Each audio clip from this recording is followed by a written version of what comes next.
Hey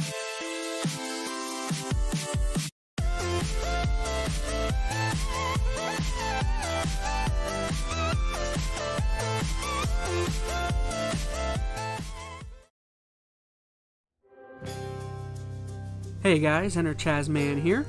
Now I know it has been a bit since my last video game pickups video, 3 months to be exact. This is because I was saving up for vacation, and that is over and done.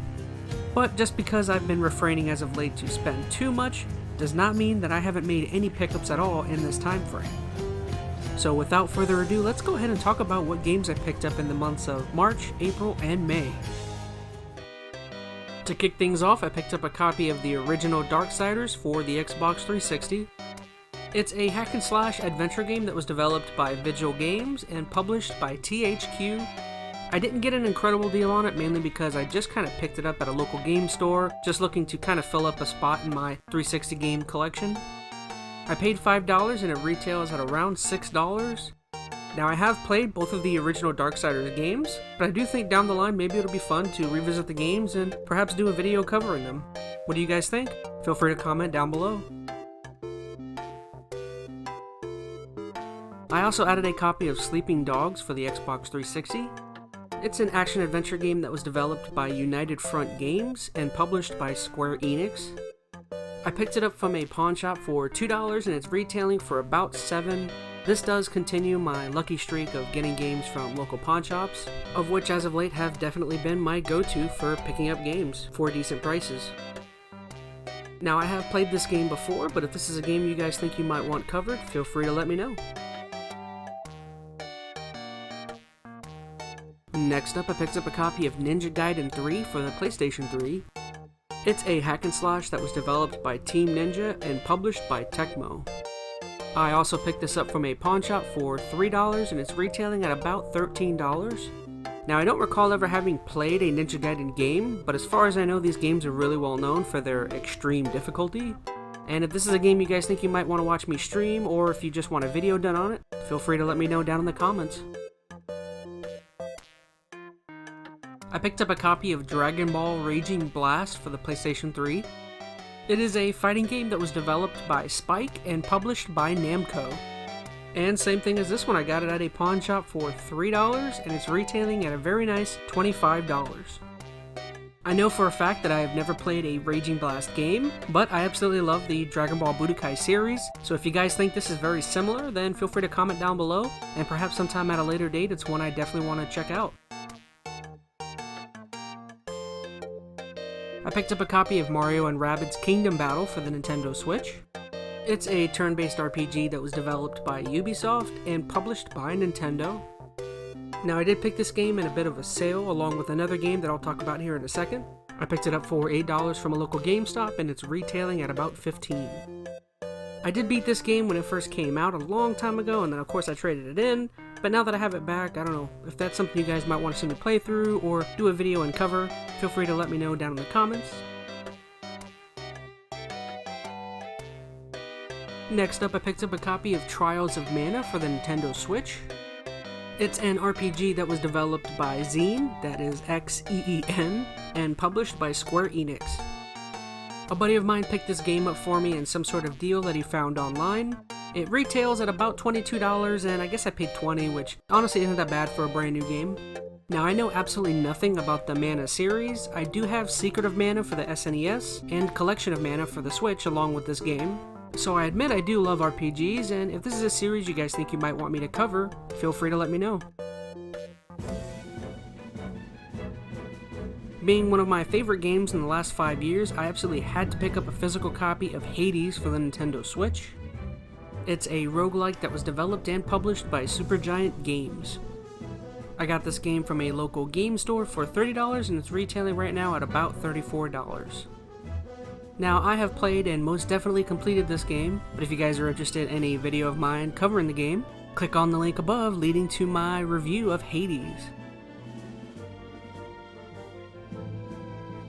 Another one added to the collection was New Pokemon Snap for the Nintendo Switch. It's a sort of rail shooter that was developed by Bandai Namco and published by the Pokemon Company. This of course I bought day one brand new from a store for $60, and it's already dropped down to $48 in retail price. Up above is a link to my streams that I did for this game when it came out. As for a video on this game, I do think down the line I would like to do some sort of comparison video of this and the original Pokemon Snap, and if that's something you guys think you might want to see or might be interested in, feel free to comment down below.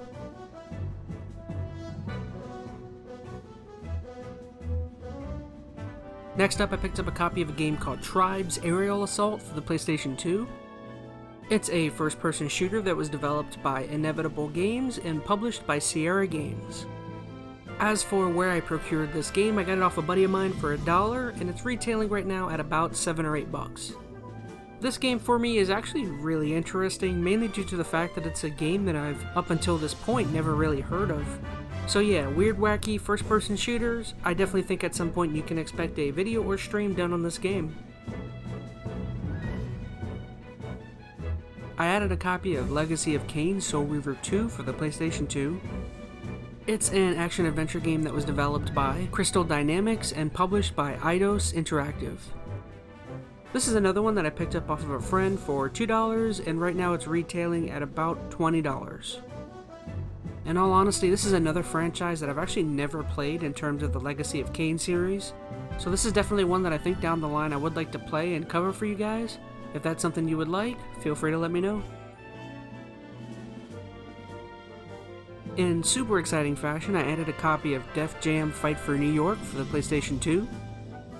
It is a fighting game that was developed and published by EA. Now, I picked this game up at a local thrift store for $2, and right now it's retailing at a very nice $200. This game, as of right now, I don't really have any plans for, but if it's a game you guys think you might want to see me cover at some point, let me know down in the comments. I finally and very happily added a copy of Super Smash Bros. Melee for the Nintendo GameCube. It of course is a fighting game that was developed by HAL Laboratories and published by Nintendo.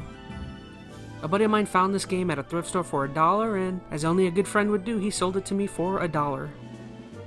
It retails for a very nice $58, and needless to say, I'm very happy about adding it to the collection. And to round things out, my favorite pickup from the months of March, April, and May was a copy of Paper Mario and the Thousand-Year Door for the Nintendo GameCube. This RPG was developed by Intelligent Systems and published by Nintendo. I received this game in the same fashion as I did with Smash Bros. Melee from my buddy, and once again that was for $1 and from a thrift store. Right now this game is retailing for around $100, and honestly for me, this game has been one of my white whales in terms of video game collecting for a pretty long time now. And with that being the case, you can definitely expect a stream and video done on the Thousand-Year Door at a later date. And those are my pickups for the months of March, April, and May. What did you guys think? I do apologize for the last 3 months for not putting out another pickups video, but once again, I was kind of saving up and getting ready for vacation, but now that that's over, beginning this month, I would like to get back into looking around and seeing what I can find, so you can definitely expect another pickups video at the end of this month. So what did you guys think of my pickups, and what pickups have you guys made lately? I'd love to hear back. Keep getting those games, and as always, I just want to say thank you so much for watching, guys. I love you. Please be healthy and safe. And I cannot wait to deliver you guys another video on the next EnteR ChazmaN. See you around.